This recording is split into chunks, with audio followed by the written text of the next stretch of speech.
At first glance, this yacht may look similar to others in the same segment, but actually it has some particular features, including some innovative ones, that make it stand out. This is FIM 470 Regina, and we're about to discover it.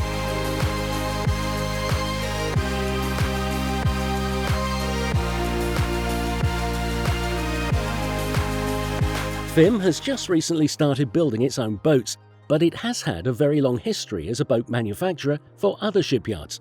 Having observed the designs of other manufacturers for many years, he developed the ability to design and make his own models, as well as come up with ideas that others had not yet experimented with.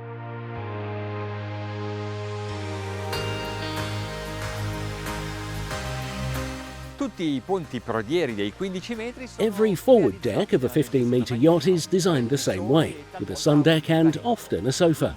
Instead, the deck opens and the sun pads run along the sides, with an area in the centre where you can add tables and a covering awning. This way, this becomes a very convivial area far from the quay.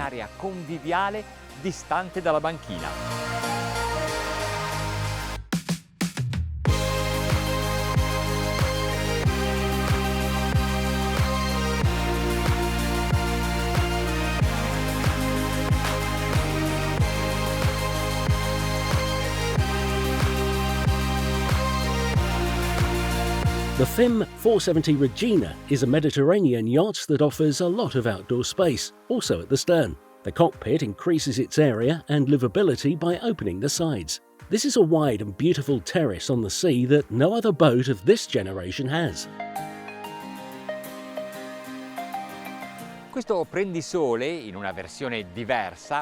In a different optional version, this sun deck can split into two parts that move to the sides, to the lateral terraces, leaving a very wide and empty hallway in the centre.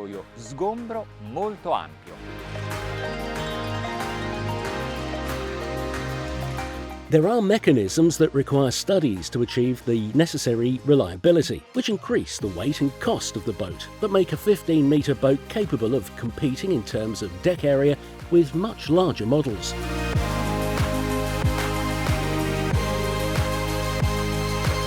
Life vests and life rafts are in a very useful position. The submersible swimming platform supports a tender of up to 600 kilos, and in the transom they have carved-out steps. Even the gangway has different functions. The cockpit is designed to seat up to 6 people dining, or a couple more, by connecting the sofas with additional seats. The kitchen unit is equipped with a refrigerator, wine cellar, and induction hobs. The whole area under the hardtop can be closed with transparent sheets so that the boat can be used even on days that are not as good as this one. The door can be on both sides. Actually, I'd put it on both. The deck is high so as to provide space and height in the cabins below deck.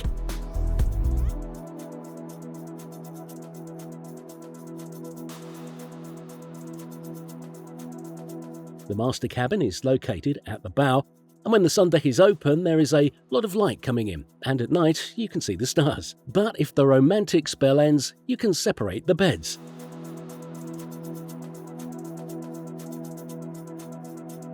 Part of its layout can be dedicated to a breakfast nook, a desk, or a vanity. There's a lot of space at the entrance to comfortably change, and there is a sliding door. Each cabin has a separate and direct access to its bathroom.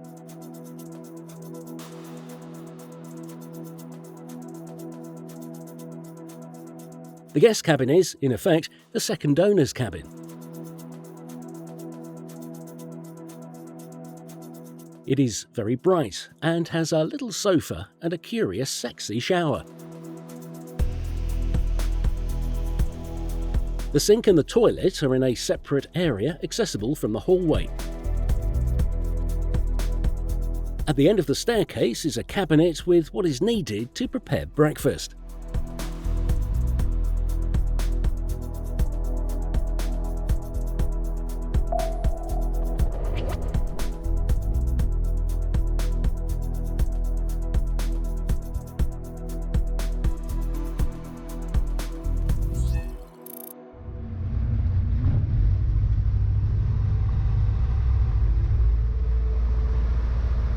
Immagino che qualcuno si stia già chiedendo, ma esiste anche I imagine that some of you are already asking yourselves, is there also the outboard version? The answer is yes. Just think, if you are really into speed, you can put in 4 Yamaha engines with 425 horsepower, which will soon become 450 horsepower. 25 cavalli, che probabilmente tra poco saranno da 450 cavalli. Non oso pensare come si comporterà con I dread to think how it will perform with 1,800 aft horsepower applied to the transom. But now I can tell you how it navigates with D8 Volvo Penta engines, each with 600 horsepower. The system is the IPS 800 because, as we know, Volvo Penta considers this propulsion equal to 2 800 horsepower engines on a shaft line. a quella di 2 motori da 800 cavalli su una linea d'asse. Sempre parlando di propulsione. When it comes to diesel propulsion, you can also choose D6 engines with 480 la horsepower. potenza di 480 cavalli. Senza abbassare gli interceptor. Without lowering the interceptors, we're planing at 12 knots. Bilanciamento dei pesi e dello The weight and hull balance are also right for dealing with an extreme condition in which you have to reduce speed to the planing minimum speed. La velocità alla minima di planata. E ora vediamo qualche dato di navigazione. And now, let's see some navigational figures that also refer to the mileage. At 15 knots, we're consuming 6.2 litres per mile. Portiamoci ad andature. Let's start navigating at higher cruising speeds.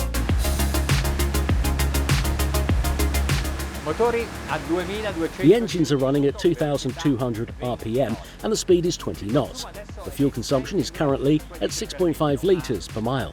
But let's try to use the interceptors. Utilizzare gli interceptor. Adesso sono completamente esclusi, quindi non oppongono. Right now, we're not using them, so they do not offer resistance. But the boat has a climb angle that seems to me to be a bit excessive, so I lower them to better stretch the boat on the water. True, the wet surface of the hull is larger, so there's more drift, but since the trim has improved, I have gained nearly a knot of speed, and consumption has dropped to 6.2 litres per mile, the same as when I was cruising at 15 knots. 2 litri per miglio, come quello che avevo a 15 nodi.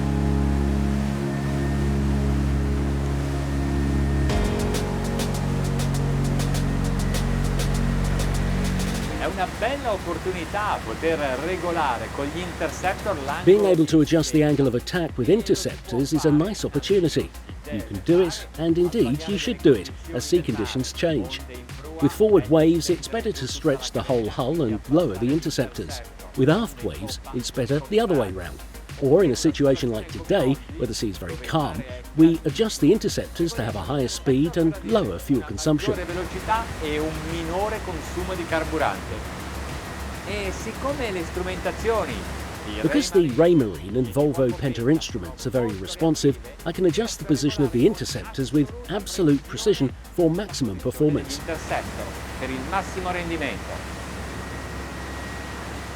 25 nodi, continuiamo At a 25 navigare. knots, we continue to navigate consuming 6.2 fuel litres per mile. It is very responsive in this phase and has helped us reach 30 knots.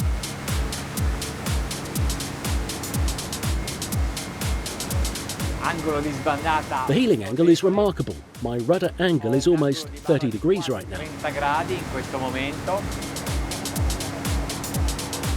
Se If I look in front of me, I have no visibility problems.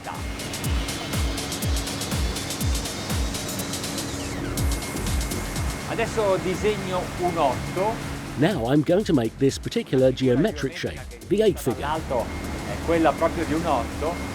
Per andare a prendermi un po' This di way I can pass on some waves and feel how the hull passes through them.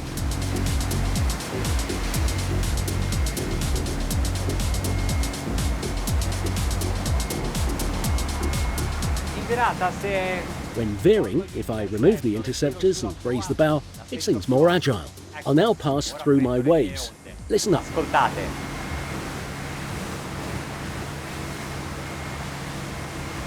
Peccheggio quasi nullo. The pitching is quite minimal and there's no impact. I know they were not very high waves, but they can give us an idea of the hydrodynamic quality of this hull. Di questo scafo.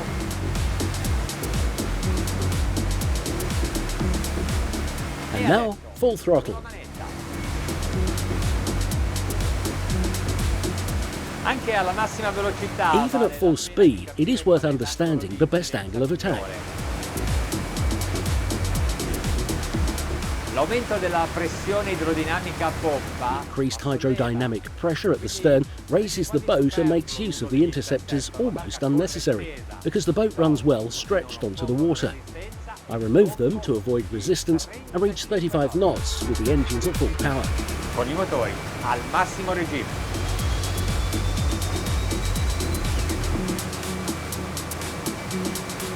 Proviamo a dare tutta la barra. Let's try to do a full veer, even at this speed.